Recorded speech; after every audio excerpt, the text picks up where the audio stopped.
All right, so welcome to Modular Podcast number 1, a new podcast show with me, Ben, DivKid, and also Greg and Matthew. Do you want to introduce yourselves, Greg? Hi, Ben. Hi, Matthew. Hi there. Between the three of us and some guests in the future with interviews, we're going to be looking at patch ideas, some new modular gear, bits of gear that integrate with the format, but it's this niche modular show talking patches and ideas as opposed to a general synth show. For the first show, we wanted to run down some of our favourite bits from NAMM. One of the standouts for me was sort of the overwhelming amount of new IntelliGel gear with a filter and the cases and a lot of other gear, but I think the Rainmaker stands out as one of the real powerhouse modules from the show. Greg, is there anything you want to kick us off with about the Rainmaker? Rainmaker looks insane. 16-tap delay. Get some interesting rhythmical stuff out of it. Comb resonator section. 64 taps. Still not entirely sure. Even Dan said himself he's not entirely sure what this thing can actually do yet. I mean, I think that's great. Almost hearing that from a manufacturer, that I don't really know exactly what it can do. You know, rather than it's just going to do this. Brilliant, didn't it? Loved it. Yeah, I love that idea that he's almost scared of the thing. I've created a beast. You go, exactly. You do what you want. Yeah, it's up to you to find out what it does. Yeah, I mean, I think the obvious thing is, and from some of the demos that IntelliGel have put on their own page as well, comb filters, resonators, cap, strong type sounds, a lot of string stuff. But surely it will also do, presuming the delay times go long enough, these really big, complex sort of cross-feeding delay rhythms. Great for sort of tape loop style effects as well. But it looks, yeah, it just looks like it'll do everything, and I don't think anyone really knows quite what just yet. Dan did say there's really long delays possible. There's phaser. I didn't realise that. I don't know why. I just thought it was going to be, you know, well, with the carpal strong thing mentioned, I didn't almost expect that you could do really long delays. That's excellent. Yeah, I thought they'd be short. Yeah, me too. Looking at the specs and from what Greg said as well, that it's going to do that big, huge sort of blooming expansion of delay. Oh wow. It's not far off either, is it? It's like March or something, he said. Really? Wow. Yeah, I think it's definitely before summer, from what I remember. I think a lot of his stuff is ready for production. And sneakily, I say sneakily because I don't know how many people know, but it's from the horse's mouth, as it were. There's more stuff coming from IntelliGel as well, not just the NAMM stuff. Oh, wow. Pre-NAMM as well. What's that, sorry? A lot of stuff just pre-NAMM as well. There's that Polaris and the... Yeah, there was. That was a kind of stealth release. It just kind of happened, didn't it? Yeah, Polaris, the new MIDI, micro MIDI, which that seems great actually. I know MIDI modules potentially a bit more boring, and some people don't want any MIDI or computer or keyboard, but it's, you know, aftertouch, velocity, everything that's on there that you'd want is on there, and it's, you know, a nice little slim module. A couple of clocks out as well. I think 16th note clock and a quarter note clock, or, you know, MIDI DIN clock and 16s. What was the other one? Polaris. Oh, the new Dixie 2 Plus. Oh yeah, with the scalable. Yeah, octave switch and extra attenuators for PWM and things. Yeah. But yeah, Polaris looks good as well. If I was after a filter, yeah, with the drive, 27 filter types, phaser modes. If it's a really good one. Interestingly with that one, did you see that Olivier commented or tweeted, all right, no need for me to make polls anymore. Olivier, Musical Instruments, had a module looking at different filter pole and different filter topology type stuff. Oh, no, that's good. I didn't know that. Yeah, it's in, I think it's in that thread that he started recently about sort of the lost modules or the development of the mutable modules, where you can see sort of several integrations of what Clouds originally was and what it turned into, and you can see this sort of filter that is now sort of ditched. I mean, I imagine he's full of loads of ideas that don't come to fruition, but that one specifically, sort of, I don't know if it took him by surprise or just sort of thought, all right, yeah, you hit the nail on the head with Polaris. That thread was one of the best threads I've come across in a while. I came onto that one really late in the thread, and just spent 2 hours reading over everything. Well, it's not even stuff like there's that simple one in there, into the 6 HP distortion, like one knob distortion, and he just sort of said, yeah, there's better options out there, so I'm not going to make it. But the nature of mutable, there's people that still want that stuff. Love it. It's back to what we were saying before, isn't it? About just because another manufacturer brings out a filter, a distortion, or whatever. Shouldn't put you off from bringing one out yourself, because you'll always have a different take on it. Exactly. Yeah, definitely. There was the other one. Well, we're on that mutable topic. The paths, I think it was called. That was a slew, like a rise and fall generator that would work as a slew and whatever else. But I think he actually had an issue with that he couldn't get around without stealing from sort of design of maths or an old surge unit or something, and he said, and I'm not willing to just rip another circuit out of somewhere else to correct this issue that I'm having.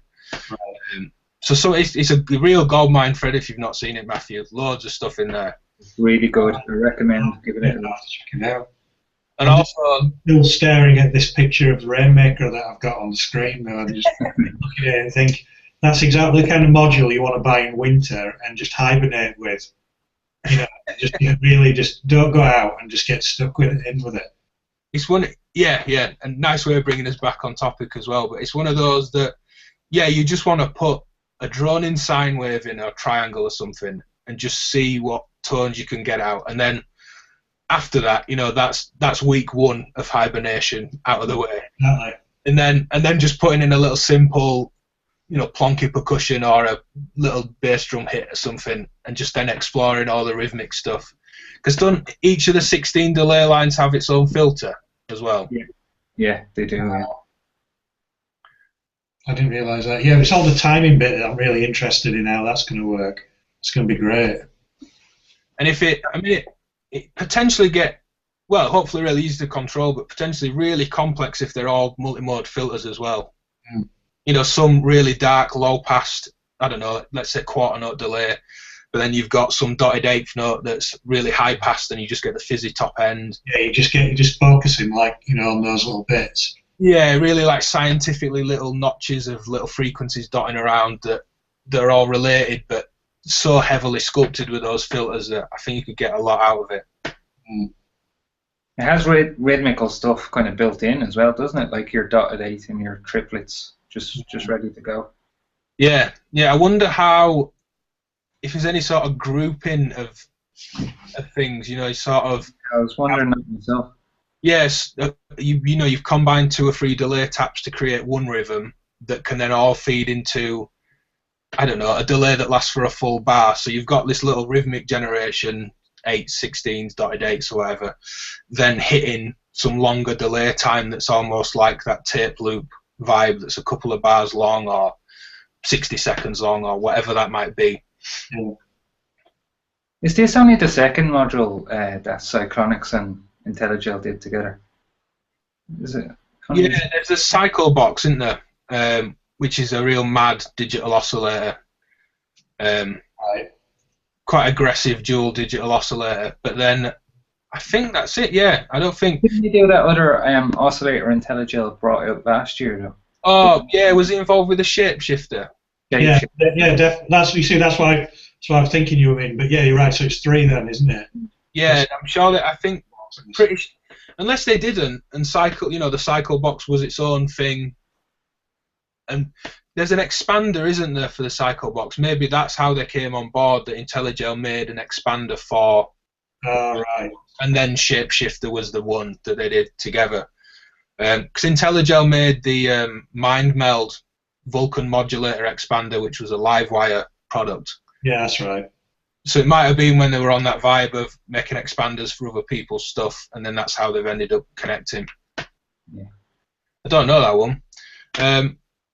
But yeah, I mean, moving on, a big one for me, I think, was Dope for going with their Black Edition. More importantly, I'm just really happy that they've generated a load of hype around people sort of gushing over this nice black vintage-looking system, because the stuff's loads better than it gets credit for. Yeah, I couldn't agree more. They really do need more attention for it. And the good thing is that they have listened to people. And about the sort of the visual feedback of this, because lots of people have said, oh well, you've just got this great expansive grey metal in your system if you just buy them. Well, that's fine, but at least they are listening to sort of feedback of, would it be good if there were different colours within your range, etc., just so you can identify quickly which module you put in your hand to, But those look great as a system. Yeah, they do. It does look really nice. I wonder how those knobs are, though. Are they the same plastic knobs, or are they look different? They look like slightly rubber kind of. Yeah, they look like different knobs, don't they? It looks like black faceplate and a new knob design as well. I'm pretty sure they're not. They look more, almost like Rian knobs as opposed to. Not like the ones that are like Dark Energy and stuff, are they? No. I wonder, can you buy those knobs?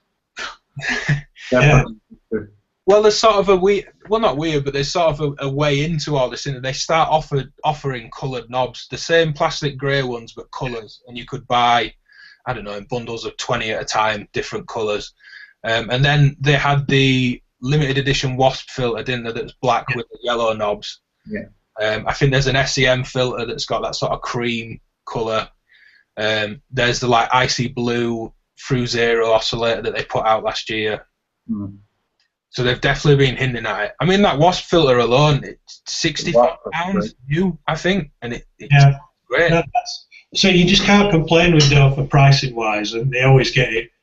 Well, not only do they get it right on the nail, they always get it cheaper, I think. And they're just great for that kind of. They're not poor quality either. They're built like tanks. Yeah, they're really good. Like envelopes, just mentioned it. Super tight or really, really long. And I think they're about £45 or something like that, Yeah, potentiometers feel great. Mm. Yeah. So, I mean, the black stuff specifically for me, I don't mind a bit of a sea of dope for grey or the odd one. I know. And I'll put, my own knobs and stuff anyway if I want to change it. So I'm not, I wouldn't jump out to buy a black system, as it were. But I'm just glad that they've got, some more hype for their stuff, and it's got people excited. I mean, they've got that trigger sequencer coming, haven't they? And the same with their like A1. Is it the A155 sequencer? Yeah, it's based on that sharp work thing, isn't it? The pattern generator. Yeah, and they've got DSP modules as well. I think they're fairly low-powered chips compared to some of the new stuff, but there is DSP and some more exotic stuff in there. Things like the phase-locked loop just is bonkers of a module. Nothing dull about it in the slide. And same with the filters like the Wasp and the SEM. They scream like mad. Not at all what, that vibe that some people seem to have of, boring dope for stuff. Yeah, well, the triple resonance filter that I have is fantastic. I won't part with that. That's really good, really unusual. I can combine each one of the filters with each other. It's great. I really like making percussion sounds on that as well. Sending it in a self oscillation, you could literally have like a kick, a snare, and a hi-hat for each one. Yeah, with like overlapping sort of resonant harmonics and stuff like that between. Yeah, you can get sort of Formium type sounds with it as well. Cool. It's great. It's really good. That's strangely a really nice link to the next bit, the aperture filter from WMD. Thinking of multi-filters, that potential is the module of the show for me. I have a soft spot for it just because it's Tyler at WMD. You guys might not know, I might have told you, some people that are watching will do. Me and Tyler made a track together as DivKid, a bit of a sort of electro house collab track. I remember him not being keen on his job. I think it was in a sort of Walmart supermarket type place, and he said, I'm going to send WMD a message, I'm round the corner. What's the worst that can happen? And then last year's NAMM 2015, he's the face of the company demoing stuff. He's been in all the stuff this year, all the coverage, and he's designed his own module. Fantastic. Really, really happy for him. Only a couple of years ago, knowing, I'm sick of my job. I'm going to ask if I can go intern for a week at WMD. Never soldered anything before at all. Within a couple of months, he was sort of head of quality control as the company grew, or I might have got the job title wrong, but quickly elevated to. Yeah, from not being able to solder anything to do that. That's pretty amazing. Yeah, and he's got. I've played around with the aperture card in the black market modular color palette, A fantastic module. Bandpass filter made up of a low and a high pass, you know, just as you would creating your own bandpass, but with controllable width, as well as frequency control. Really cool. I mean, it works really well in the color palette format, you know, next to the other WMD cards like the Wave Folder and the, say, Zevex Fuzz. Bandpass filter into a fuzz works really well. Yeah, it's definitely one that like I always tend to be glued to NAMM and looking at stuff, what's going on. It's definitely one that for me, I missed it. It just fell through the railings, as it were. But then when I found out about it, it's just fantastic. Just listening to the demos, just sounds really good. Well, Greg, were you saying, was it Stacey from Hex Inverter had said it one of the best filters he'd ever heard? Yeah. I've seen you put up on Facebook one of the best filters I've ever heard, and that kind of got me onto it. So went and listened to the demos then, and I'm impressed with it as well. Yeah, well, soon the idea of one filter into another, creating your own bandpass, it's more kind of sculptable than. Well, you see, this is what interests me about, because sometimes you think, oh yeah, another new filter's come out. What does it sound like? Does it sound like Moog? Does it sound like an MS-20? And there's plenty of those things out there. But so for someone to bring something truly new to the filter market, I think it's a good thing, I think when you've got a high pass and low pass in sequence like that, everybody immediately thinks MS-20. Yeah, that's true. Its own thing. Yeah, well, I mean, you've got some right behind me, you Matthew, but one of the first things I did when I got hold of your original MS-20 was, I think, grab both filters and, twist the hands both ways round for that sort of opening and closing of a band of frequencies. And even with slightly different resonances on both, you get this sort of gorgeous sweep of the two. I like that on the module they've brought that out. You've got frequency and width, but then the high pass resonance and the low pass resonance separate. Yeah, I think the feedback as well. I mean, a lot of the demos are sort of general synth riff, but I think even in a feedback loop, we say like Clouds or the Rainmaker that's coming out, or even just in a Spring Reverb feedback path, I think it'll offer so much control for just taking, that sort of glorious moment of being on the edge of it, starting to scream. Yeah. Well, like for those of us who really like, doing the thing with taking a delay, like on the Sputnik delay, taking that out, the feedback path, putting that into a filter before returning it back in. Yeah. That filter is going to be fantastic with that. Yeah, and rather than using the level of the patch as the feedback, almost the sort of band of frequencies decides how sort of screamy and mad it gets, or rein it in a little bit. I think you'll really be able to control it really well. I think there's a VCA on the input as well, and a dry wet. Well, that'll be really good for doing things like that with the delay, the feedback. So you've just got that extra control there. Yeah, definitely. And we're doing quite well with these links between stuff without much thinking. Speaking of delay, the Generalissimo from Strymon. Yeah. I think we're all well, I'd say we're all big Strymon fans. Yeah. Fans of very good DSP, obviously it makes a big difference. But I don't think I'm alone in saying I'm not too much of a fan of their NAMM videos. No, it's almost like you brought this fantastic thing to market, and then it's like, I want to see a really good demo of this now. It sort of feels like, and this might sound really harsh, but like they've brought one of those new electric cars that won't crash. It's got auto braking, auto sensing, and they've tested it and they've ran someone over. It really like. I think it's just completely not the product, but just the demo. Like it just doesn't offer anything to me other than thinking for that amount of money, I'd be better buying a Timeline or a combination like an El Capistan and a Blue Sky, or the Deco delay pedal that you've got, Greg. Yeah. Maybe you could be convinced yet, but I would agree with that. Why not get a Timeline? Timeline will do so much more. You could buy a tape delay for that. Yeah. That kind of money. I would definitely have, because obviously it's their first outing into the module realm, as it were, and they make these fantastic effects units. It doesn't seem, just from what I've looked at it, like they consulted enough with modular users from what they would like in regarding inputs to, what they would like to be able to control. I mean, I know usually if you'd have asked me, what do you want to be able to control on this item, I'd just say everything. Everything by CV, I want to be able to do everything. But I know that can't always happen, but I would perhaps like to see definitely more CV inputs. Yeah, I mean, I think a big thing with that idea of them sort of not consulting with modular users or really looking in depth enough.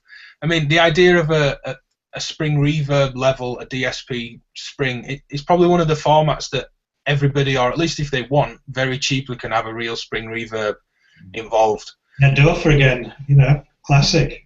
Yeah, A199, the music modular spring reverb's great, DIY kits as well. Intelligent want the ability to switch between thanks to spring ray. Yeah, the IntelliGel one, great. All real springs that you can touch, or you can get those little like Belton digital tank delay things that I know you've got, Matthew. They work well.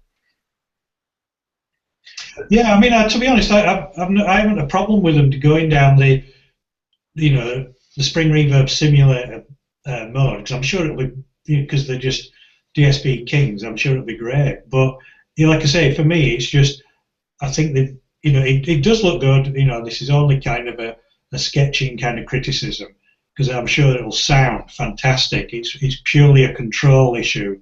I've got a slight problem with is that I want to see, I want to be able to, like the tape age and stuff like that. I want them to be able to be controlled by a CV.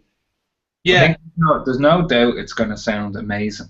It will. Yeah, exactly. DSP, high quality DSP is what they do. Yeah. Said at it, but as we're all saying, I mean, they haven't consulted with anybody in the modular world, and we would like more CV.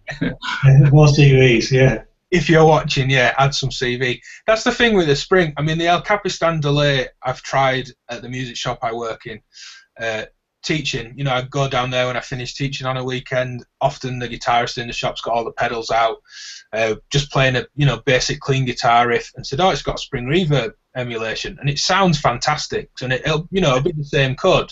Turn it up, it's going to sound good, but it's that sort of wasted space on what could have been CV inputs or attenuators, and like you said, all the cool stuff, the crinkle and the tape age and the record level.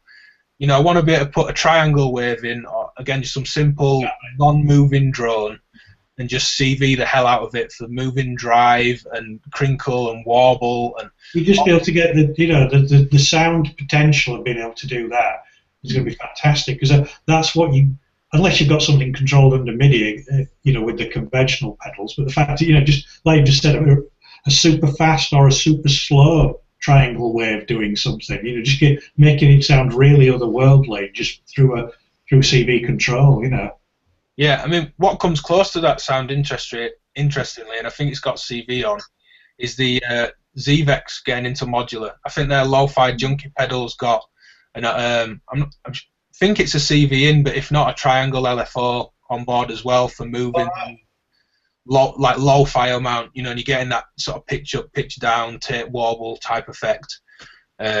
Completely different, ZVEX lo-fi pedal, but the Fuzz Factory as well. That was in it. I had a Fuzz Factory as well. That thing is insane. It's the most crazy fuzz I've ever come across. Yeah. Well, their card, again, going back to the black market modular, the Fuzzalo card from ZVEX, really nice. Having the VCA on the colour palette module, hitting it with varying levels. You've a couple of CVs on it as well. Plus, as you said, the Fuzz Factory coming for the sort of full version, as it were. Going back to the Strymon, though, one thing we've not mentioned, and I like it, but I'd sort of still rather have more CV over that if I had to choose. But each of the 4 delay taps has got clock out or clock in, clock out, which seems nice for getting these, especially with the sound on sound looping. Yeah. Well, but I'm so caught up in it not having CV. I'd rather have them make a sound on sound looper that doesn't have any of these tone controls on it. Right. For half the size, I'd rather have a 16 HP looper that's all clockable. Yeah. their clever, nice DSP, but just, you know, take that off and make it smaller. It just, I can't. I know it's a bit of a sad bee in my bonnet, but it's a bit of a real bugbear for me that they haven't got this CV on there at the minute. I'm hoping they will have, and that people actually tell them. And you know, there's enough public stuff saying that it should have this on there, and that they listen. I know you've seen quite a lot of this, Ben. They did tease it quite a lot that they were going into Modular on Instagram just before they announced it. Yeah, they did. Yeah, they had those like little. They had those like little teddies, didn't they? Like little modular looking, well, not teddies, but like little toy looking things. And so I seen a lot of comments on there, and a lot of people were disappointed when they saw what they see. Yeah.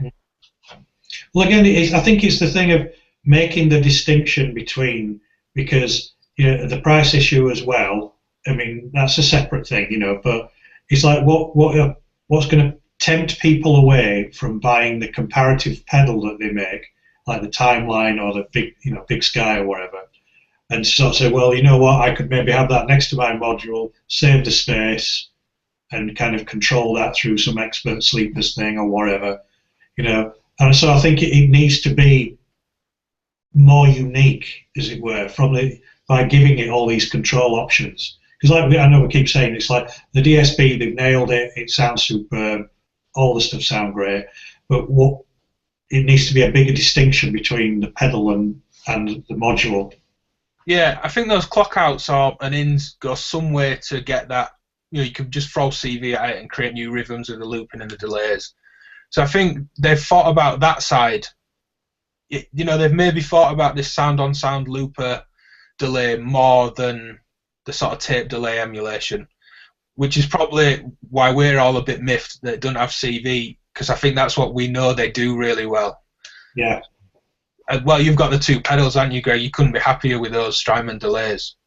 They're end-of-chain pedals, though. You know, it's not.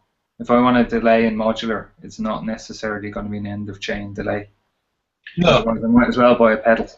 Yeah, exactly. And I think, but if those, again, with the quality of, that's what we know them for, and we know that Deco pedal you've got, or the Timeline, and El Capistan, they do tape delay really well. So I think that's what had people. Fantastic. I mean, I must have watched so many different demos, you know, guitar and synth-based ones, and just when you hear that kind of tape age when they turn it just sounds wonderful. Amazing. I want that, but with control, you know. I mean, you know, I've got the Modcan dual delay, which I absolutely love, and that's got CV control of absolutely everything. Every function on there, it's got CV control. Well, has the El Capistan got an expression in? I'm not sure, actually. Because you could use something like the ALM SPG and just go out through a floating ring cable into that, and it let you CV any knob that way on it. Yeah, and I mean, a lot of the like electro harmonics have that as well, and obviously the Muga Fuga pedals have expression ins, and some of those new the mini Fugas, the smaller Moog pedals, they've got an expression in. Oh, have they? All right. Yeah, so you can get this some sort of integration a bit cheaper.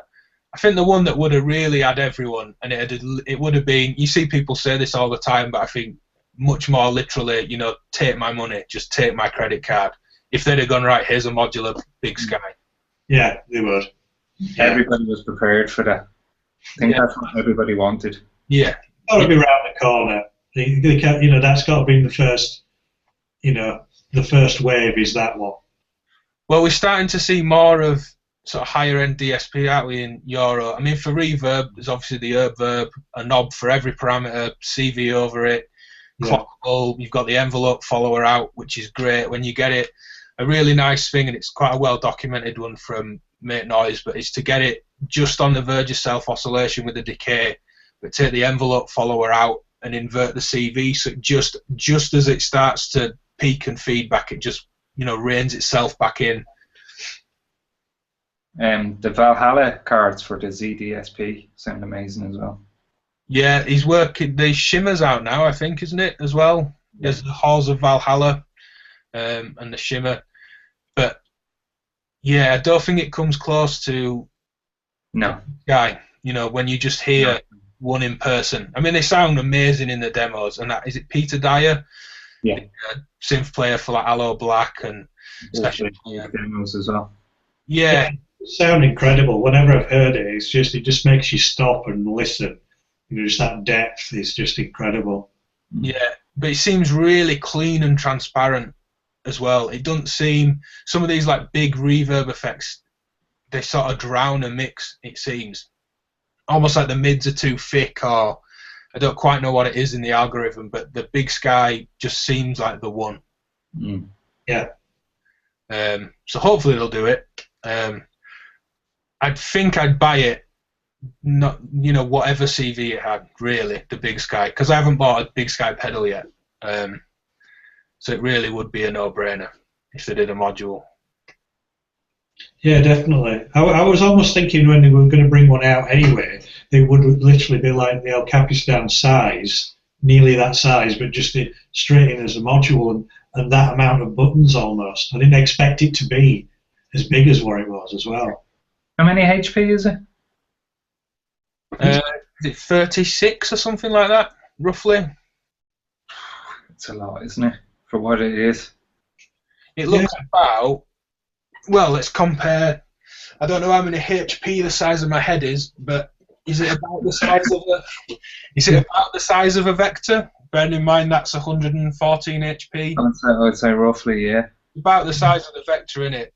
Yeah. I almost expected for him to almost like pick up a pedal and just shove it in here. I mean, obviously, there's way more to it than that, but the amount of controls on it, you know, I think would have pleased a lot of people in the module world. Just go, yeah, just make it like the El Capistan, but with some CVs in. Where the tap tempo is, I'm not a fan of either. It's right up top between two knobs, and it's this tiny little. Right. That tempo is a big thing for people with today's feature to hit to definitely. Yeah, until you mentioned it, Greg, when we spoke a few days ago, I'd not even seen that little tap button, and I thought you're right against the knob, aren't you? And it's a small, not sticking up that much little button as well. What is that knob up the top as well? Because if you move that, are you potentially changing one of the parameters? I don't know if it's delay, like the main delay time. That's the one that is sweeping with that sort of resonant. Because that's the way they are on the pedals. It's like you've got your main delay time, but obviously your tap tempo. Am I right in thinking it is still, well, what do you call it, development or prototype? It's not the finished one yet, though, is it? I don't think they've said it. I don't think so. I don't think they've said it is, but I don't think they've. Well, certainly not for me to see it. I don't think they've explicitly said this is pre-prototype, really early version. I'm not sure. On their website, prototype. Right. Yeah. Okay. All right. Yeah. So it's not like it's it's imminently coming out or anything like that. And this is. I had a look on their website. It just says summer 2016. Right.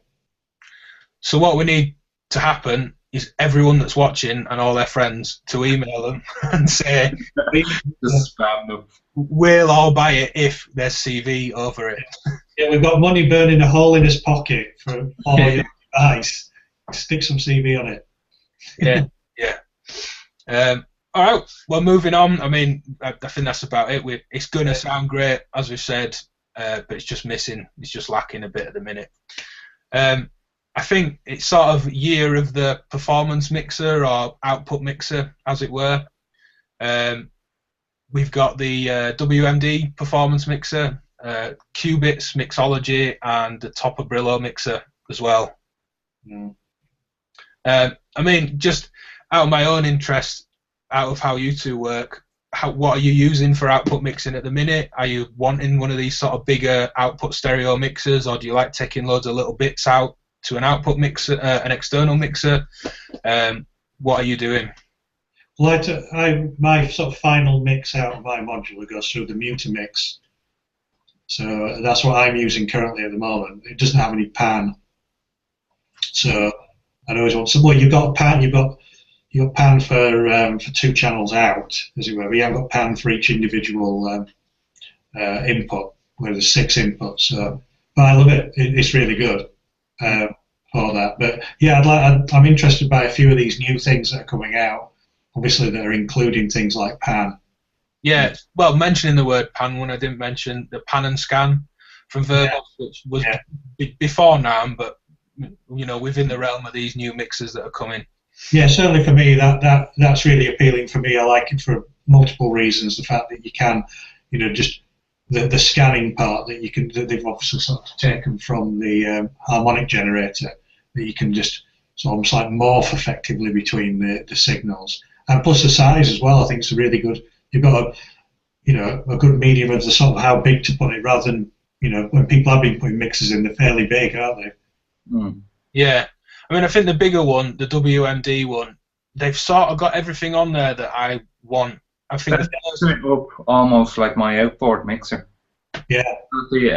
That's going back to your question. That's mostly the way I use it. I use my modular as submix, and then out to my outboard Mackie mixer.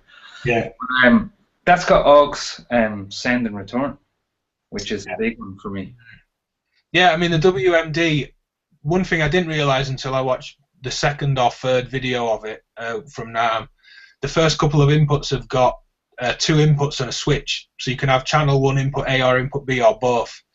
And I thought, all right, yeah, that's a way of bumping an extra input in that shares this, you know, common pan and level controls. That's fine.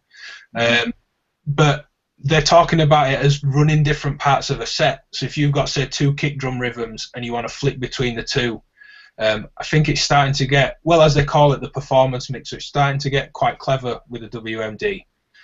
You know, flick, say, channel 1 and 2 switches over and it changes a kick and a snare in a drum mix, or swaps over bass lines or a riff or effects or whatever else. I think that's a good point as well. It's almost like, back to what Greg just said, you've got an external mixer that you're using, and like how we mentioned with the Strymon, they make external, you know, foot pedals. It needs to be different enough for you to include it and take up, you know, precious modular space, if you like, rather than go, well, I might as well get a Behringer or a Mackie mixer outside of it. You want to have that unique, again, CV control. What can it actually do differently that a conventional mixer can't do? Yeah, I mean, with the WMD, it does, because as well, a lot of these sort of 4-channel output mixers that are stereo, if I've already got a stereo submix from somewhere else in a patch, say I've got drums, a bass, and some effects, if the drums are already in stereo, that's half of the mixer gone anyway, taking channel 1 and panning it left, taking channel 2 and panning it right. So it's got a couple of these stereo ins that just have a level control. It's got some channels have CV-able pan, others don't. And by the time I'm at my output, this maybe goes opposite to what you said, Matthew, but I don't want everything to be CV-able. Right. You know, I don't want 4 or 6 channels that I'm going to CV the pan and the level on. I see that as a bit more further upstream. Maybe I'm already doing that with some pads or drones, and I just want the general level of that stereo mix. The same with the drums. You know, I don't want to, maybe in at certain times, but I don't want to sort of CV pan a full drum mix in a final mixer. Well, it's in the name of the WMD. It's a performance mixer. It's set up to be able to switch between your A and B. It's not meant to be kind of as much CV control. Yeah, but I think it being bigger, it's still got it. I think they've all, you know, a few of the channels have CV pan. They've got CV level. They've got CV aux levels if you want to kill reverb sends or bloom up reverb sends or delays. I think that's hit it. I think the other one that's not as big but still possibly as interesting in terms of just for my own wants and needs, the mixology from Qubit. That looks nice as well, yeah. Yes. A little bit smaller, I'd imagine a little bit cheaper. I think it's $699, the WMD they're aiming for. Right. Which means probably £600 in the UK. We're never far off straight dollar to pound in terms of numbers, are we? No, not really. Euros. Never is. Probably about same in euros for you, Greg, €600 plus. Hopefully the Qubit comes in quite a bit under that. One thing I managed to speak to Qubit about a few other things, but I mentioned the mixer, and they are going to try putting the mute and solo buttons at the bottom of the unit as opposed to the top of the sliders. Oh, nice. Yeah. Which for me, if all the controls at the bottom and the jacks are at the top, it's one of those modules that sits in my very front row as I'm stood at it. So I think those mutes want to be right at the edge, right at the fingertip, not near a jack, not near a pot. Yeah, and I think a lot of people who potentially will get this would probably put them in something like a skiff as well, so they'd end up being flat. And I just think it'd be just a nicer ergonomic to have that at the bottom. Yeah, it's got a nice. They're calling it sidechain, but it's just. Yeah, I was going to mention that the VCAs. It's kind of like ducking, sidechain ducking. Yeah, so it's a switch for the CV in for the level that is either positive, so standard, envelope opens and closes it, or it inverts the incoming CV. So you can use the same shape envelope to duck the mixer as opposed to CV open and closed. It's kind of like the envelope follower thing that was on Future Music a while ago. Yeah, Alex Myler Melodies did that video, sort of DIY, make your own compressor sort of thing, using an envelope follower to follow your signal, invert that, and then control a VCA with the inversion of it, sort of duck against something else. I think it's nice. I don't know how much I'd use it in terms of that switch, but again, I think it comes down to my own mindset of an output mixer, half being that sort of just end of chain, Mackie mixer that sat next to the desk, and part creative thing. I like using, although not stereo, but things like frames from mutable instruments I see as the sort of panning everything around and moving around all over the place. Oh yeah, I mean, I use that a lot. I'm really into frames. But again, it all depends kind of what thing you're coming from. But yeah, just the whole point. I like using that for what you just said. I like putting a random sort of clock in there, moving things around. It's just really good. Again, it's a creative device as opposed to an end of chain sort of mixing device. Yeah. I would like to clean up my sub mixes in my modular before they go out to my outboard mixer. So clean up in what way? It's messy at the moment. I have a lot of small mixers. Right, just something a bit bigger. Yeah, just kind of have one mixer where everything goes into, and this is my one mixer that goes straight out into my outboard. Yeah, that's why I do like the Mutamix for that. It doesn't. I think compared with all these new ones that are coming out at the moment, it doesn't have as many things as that. But you can mute, and that's controllable via CV as well, and you can send a random signal into that to turn everything on and off. But yeah, I do like it. It's a nice clean. When you said if things are a little bit untidy and you've got separate little mixers, I like that one just to funnel it all into that before it goes out to the sound card, as it were. Yeah, I like the idea of the Topper Brillo. For me, having just put a little case of drums together, I like the idea of the Topper Brillo one, taking drum submixes. It's a little bit smaller, slightly less feature packed, but CV pan over hi-hats and bits of percussion, and I like that feeling like, right, there's my stereo drums, whether that goes into a sound card or whatever. Like you were saying, I have that tidying up of things. I guess we all look at it different, but like Matt was saying, Matthew, about the pan and scan, I sort of see that as the creative one. Just cause totally is, yeah. Yeah, I'm excited about that. Like you were saying about the way that it morphs through the harmonics on the harmonic oscillator. Again, you've got one as well, Greg. Yeah. That idea of over panning over other sources and waves and effects. I don't think if that was in the case, I'd just be not panning. I don't think I'd just be plugging in, standard things. Oh, there's some drums, there's some bass, there's whatever. I think that would be right at the sort of creative hub, sort of top of the funnel, as you said, Matthew, to go. Yeah, it's definitely, for me, that. I mean, again, it's back to the kind of music you kind of make, but it's kind of crying out for different kind of, drone effect, soundscape type stuff that you kind of morph in between, Again, percussion, you could have all sorts of abstract things going on in there and jumping around between them. Yeah.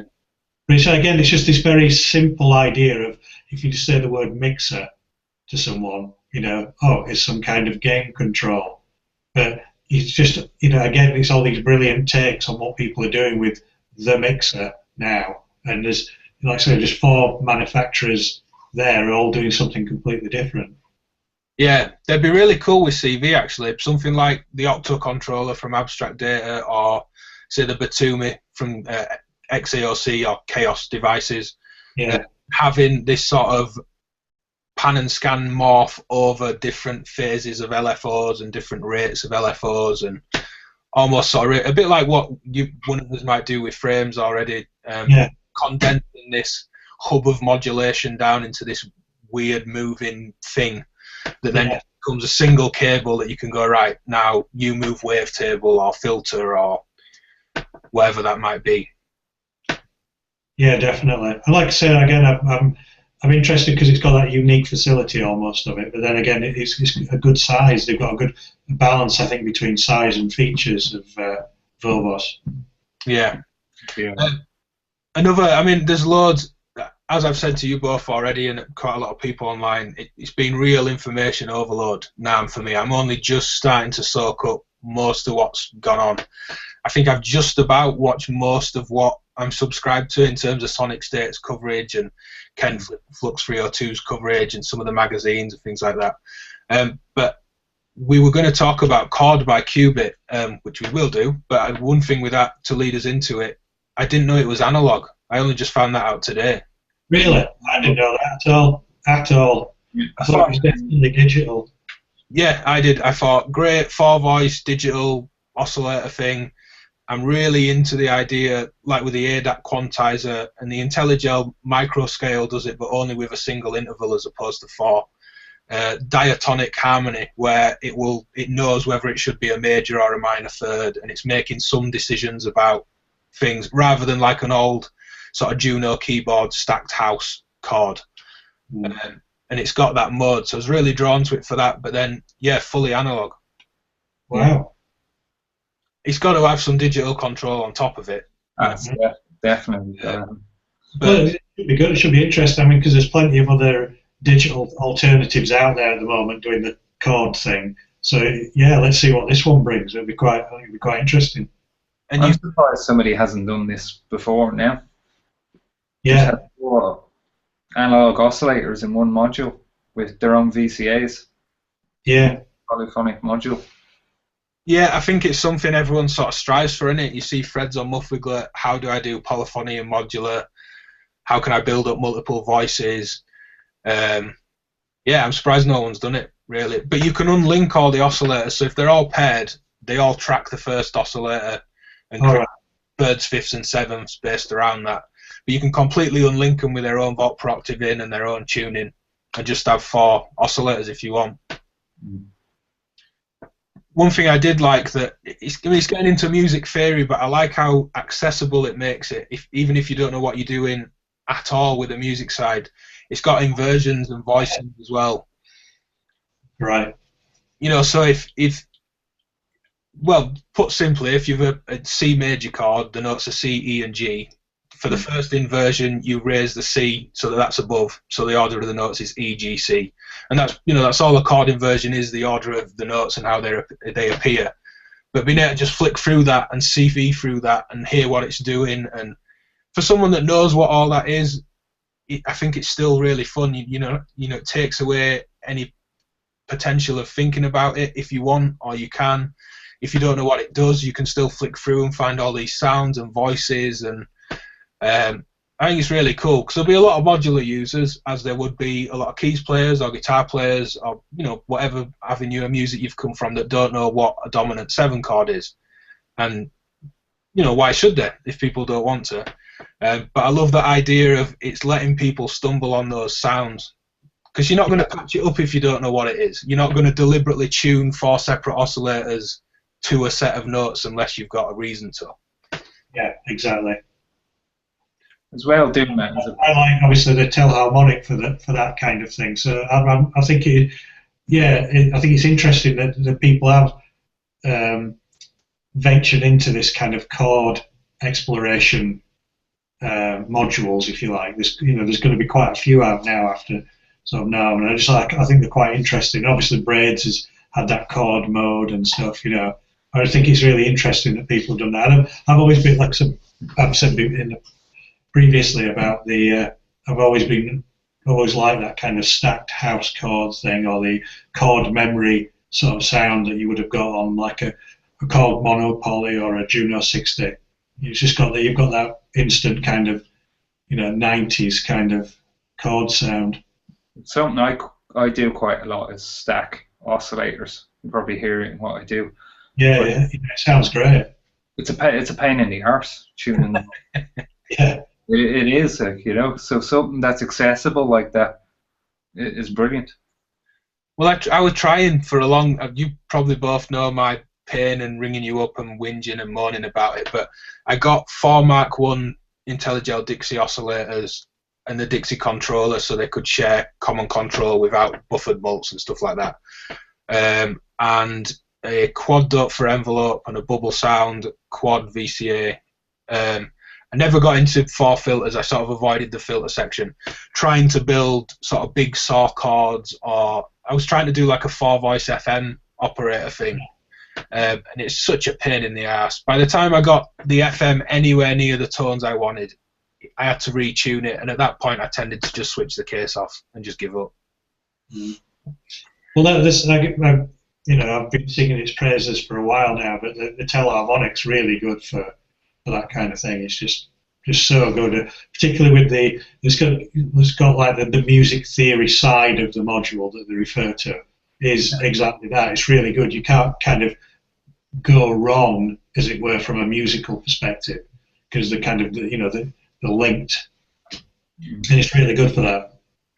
Thinking of the stacked house chord thing, the king of that, although I don't think any of us have tried one properly in person, probably the Akimi's Castle from ALM. Oh yeah. That looks, yeah, had my eye on that for a while. Original Yamaha chips, new old stock chips, FM chips, chord mode, 4-voice FM operator. That's got to be the king of the house chord, I think. Oh yeah, definitely. And probably a real drone machine, percussion synth box. That seems like the works for that stuff. It is interesting. I've forgotten about that one. I don't know how I did forget about it because I've been looking at it for ages. But so there's quite a lot of module manufacturers now bringing out their version of something that can make chords.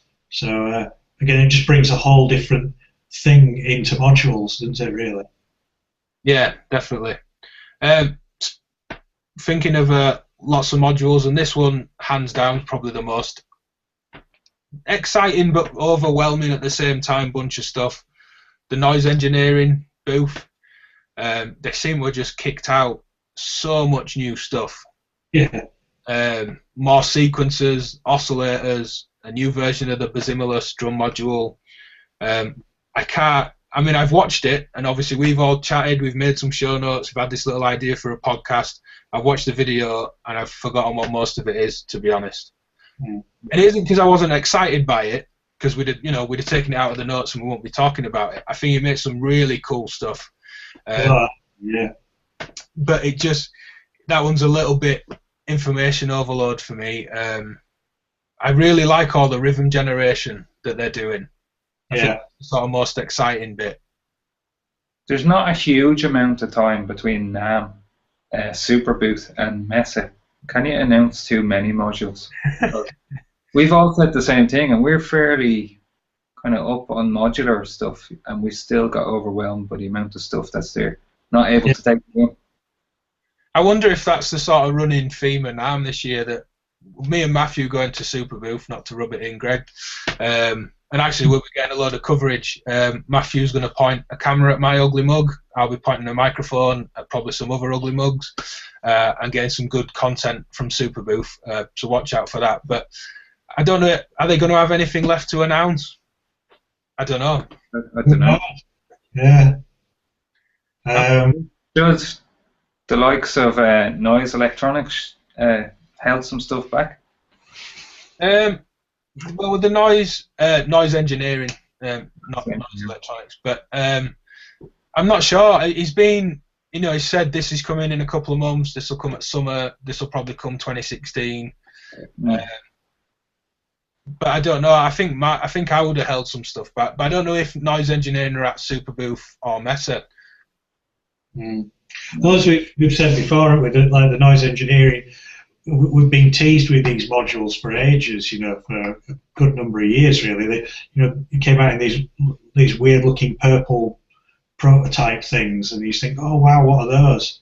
And they've just but now it's kind of just gone bang. They're all coming now. Yeah, I think some of that's the naming system as well. My German's pretty poor. People have probably heard some of my videos. I can barely talk some days, but it doesn't do me any favours when I'm trying to tell people about this stuff. No, I've got one of them, and I can never remember what it is. Oscillator, and I never remember what it is. It sounds amazing. It's fantastic. Yeah, build quality on that as well. I mean, the DivKid Terratas, is it? Yeah, Liquetic or something like that. Okay. I think it's Liquetic. Yeah, without getting up and going out. But yeah, it sounds incredible. There's so much sounds you can get out of that module. It's just really good. Yeah. And they say they've got like these, I think the metal knobs on them, but they're so precise. They're really good. Oh, it's rock solid, really solid. I mean, I've given there's a new one announced that's got the envelope built in and the repositioning and slight resizing of it, but the Basimilus drum module, I've given that a real hammering.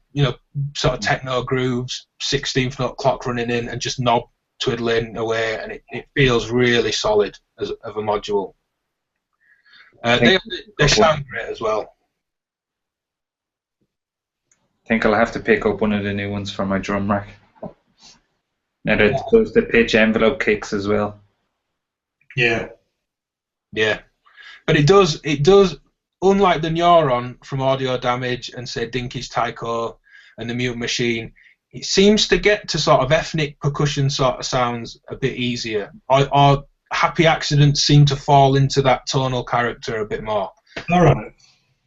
Which I don't know if that's slightly more interesting for, say, you, Matthew, that's not, you're not making techno or drum beat-driven music. Out of all the drum modules, that could be the one you'd be possibly more interested in. Oh, yeah, I'd love to check that one out then, yeah.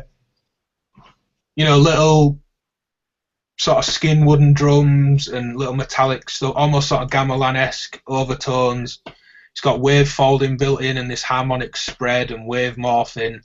Well, that sounds good. I mean, I've liked as well, like the Dinky's Tycho, because again, a couple of years ago there was just all this kind of constant. It seemed to be like just another 808 or just another 909 clone machine coming out, And I'm really glad now that people are thinking about percussion in a different way, and that you can make these kind of off the wall kind of little electronic blips and things, rather than it just being yet another classic drum machine type of sound. My favourite drum module is Mutable Instruments Edges. It's just that's so good for drums. Right. I don't have Edges. I mean, that's the quad chiptune oscillator, isn't it? Yeah. But yeah, like what you say, Matthew, you get all these kind of blips and these 8-bit kind of noise things happening. Oh yeah, that's definitely would excite me more. About you just think, oh well, yeah, another 808. I mean, it's fine. It just depends what people are doing. But I just like the idea of sculpting your own sort of drum sounds, really. Well, that and it not taking up a 6U case of stuff. Searching for the perfect kick or whatever. We're trying to mix overtones and filtering things and creating, resonating filters, and you can end up using 10 modules to make a single percussion sound. Oh yeah, easily, can't you? With envelopes and stuff, I think this is where they start to shine. Stuff like the Neuron and the Dinkies and the Mute Machine. Another one that I really don't know much about at all, so I'm not afraid to say so. That is the EMU stuff. Obviously, a massive. Just amazing. I'm not afraid to admit I didn't know anything about the EMU stuff either. I'd heard of the Morpheus and I'd heard of these Z-plane filters, but I can't say I've ever heard one that I know of. But just, I mean, I started looking when I saw the amount of hype it was getting before Christmas. Yeah, I mean, I back in the day, I used to have an emulator sampler. I used to have an Emax 2, and so that was a sampling keyboard, but that had an analog filter in there, and that sounded absolutely superb. It was just really, really amazing. And I think you had something like this weird, it was either called something like convolution mode, where obviously everything was on floppy, so you took two sounds and basically kind of amalgamated them together, and you ended up with a new sound.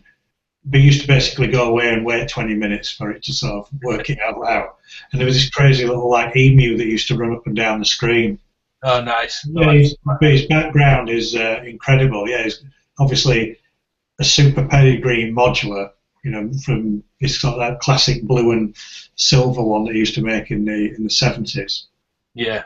I mean, he seems like, not that anyone seems like a jerk, but he seems like one of the nicest, happiest guys to be at NAMM.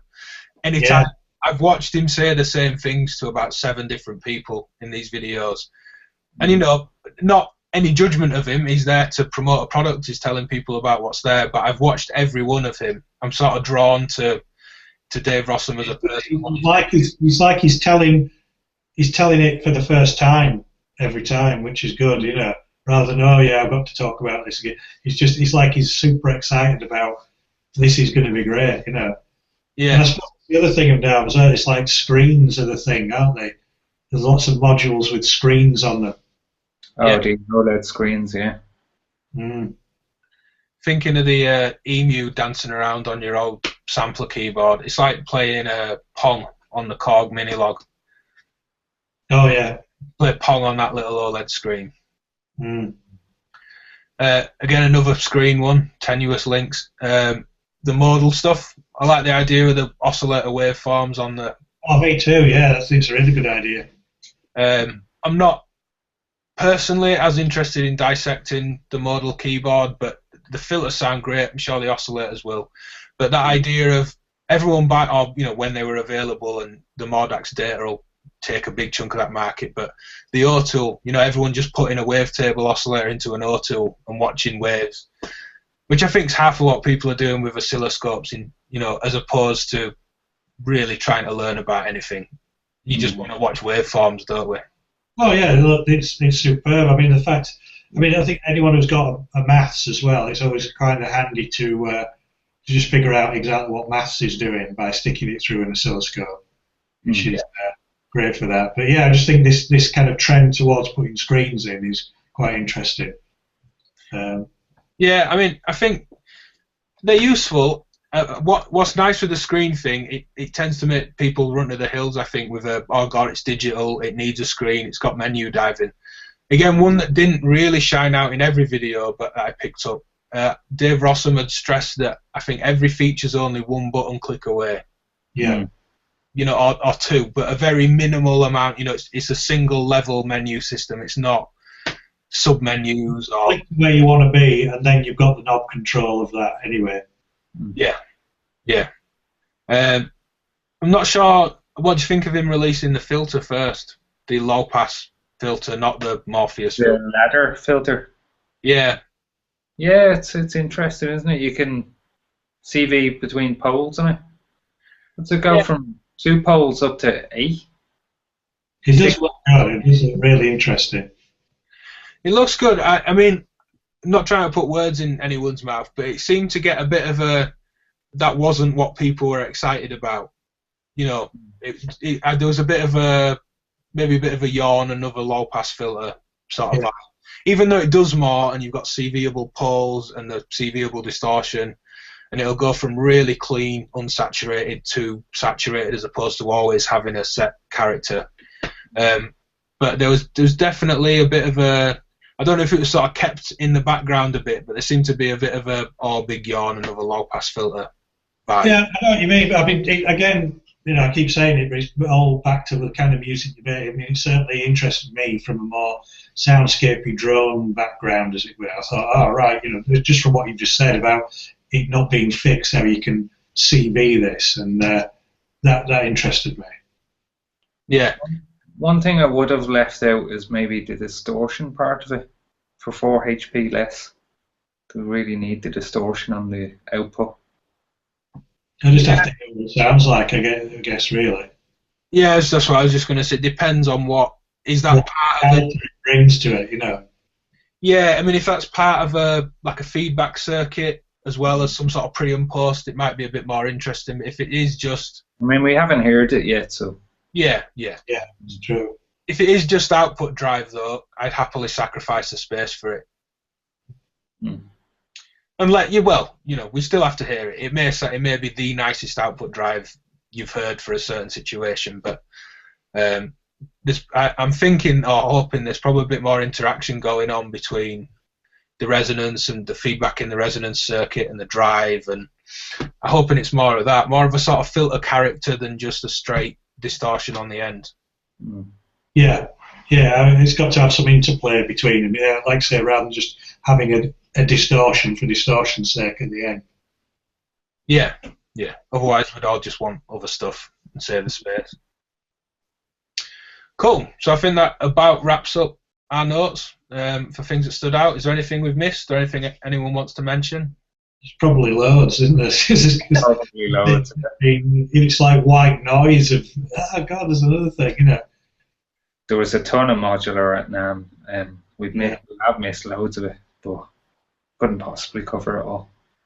Yeah.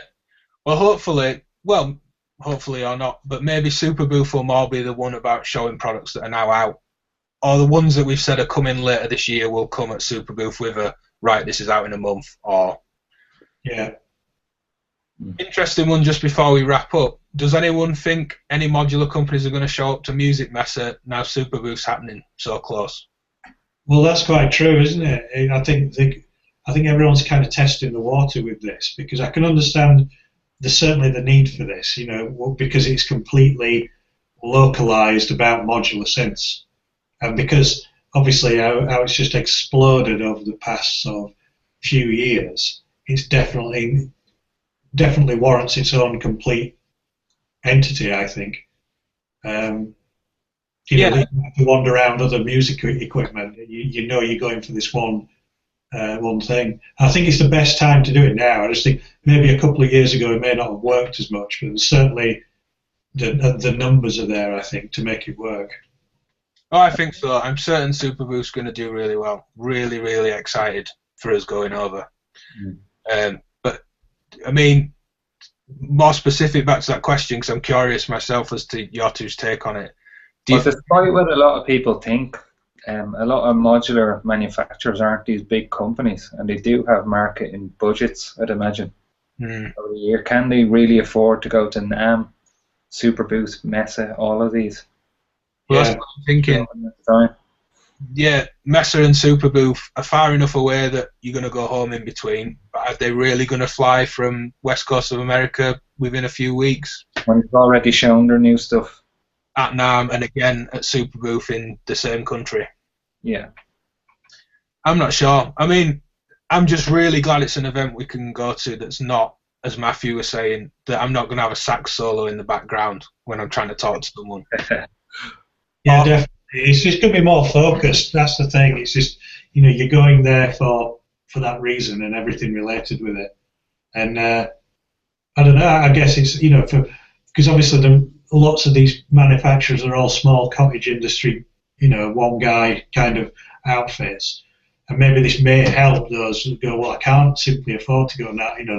The figures, they charge more money for this. I can turn up at this relatively cheaply.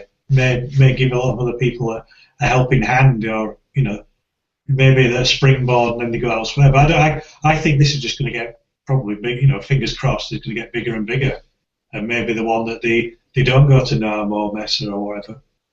I mean, I think they'll go to NAMM being a US thing, but yeah. I don't think they're going to go to Messe. I mean, I've not spoken to anyone about it at all. I'm not saying this because I know something that maybe someone else doesn't. I'm not asked that. But I don't think they're going to go to Mesa. I think, to me, it seems like they've really just huddled up the whole of the modular community and gone, right, we're going to dump you somewhere else a little bit earlier in the year. And I think that's all it's going to be. Yeah. Because that's why it's going to be exciting to go to this, certainly this first one, just to see what it attracts to this. You know, I don't know how well it's been publicised. I don't know what he's doing, kind of social media wise, whether there's things on Matrix Synth or whatever. You know, the whole community that's out there. I don't know how many people know about it that aren't manufacturers. You know, that are just the modular synth lovers, as it were. Yeah, I mean, even with Mesa happening every year, that doesn't have the pull that NAMM and like NobCon does later in the year in the States. That seems to pull everyone in the US together, doesn't it? Users, designers, everyone alike. Nothing in Europe has pulled that community together like Superbooth seems to be doing. Yeah, Music Mess is definitely the one where it is. It's just a general free for all of, you know, anything to do with music. And it just doesn't seem to have that kind of pull. Well, I don't think any of us have ever said to each other, should we go to Music Mesa? No. Whereas, you know, I put a little thing on Facebook, you know, who from the UK is going over, just out of curiosity. Obviously speak to everyone, wherever they're from, but just the UK side with a more curious, out of the people I'm going to know from around me, who's going to go. And the amount of people saying, hey, I'm not in the UK, but I'm going, let's meet up, all this side. Yeah, I've been watching those. That's been good. That's interesting. Even just for us lot, speaking to people that don't make modules, that just use them in a more sort of general synth meet kind of vibe. Yeah. I think Berlin for those few days is just going to be a real melting pot of, well, all sorts. I think there's going to be so many people to talk to. We'll probably come back absolutely exhausted from it. In the best possible way. I think it's going to be really good. Yeah, like I said, I'd be interested to see what Superbooth are actually doing marketing-wise. I'm not really seeing it as much, you know. I mean, have they even got a Facebook page? There's nothing on the website, is there? No, it doesn't seem to be. Almost in a sort of, this is more of a niche modular thing, so we're just going to do this little niche modular, people know about it. But Native Instruments are coming and showing off reactor blocks, which is a sort of modular fronted environment. Ableton are going to be there as well. Yeah. So it seems like if it got in, you know, Ableton's newsletter or something like that, that all these laptops. It's a German company, though, you know, it's kind of within Germany. Has it been advertised more? Yeah, that's what I'm thinking.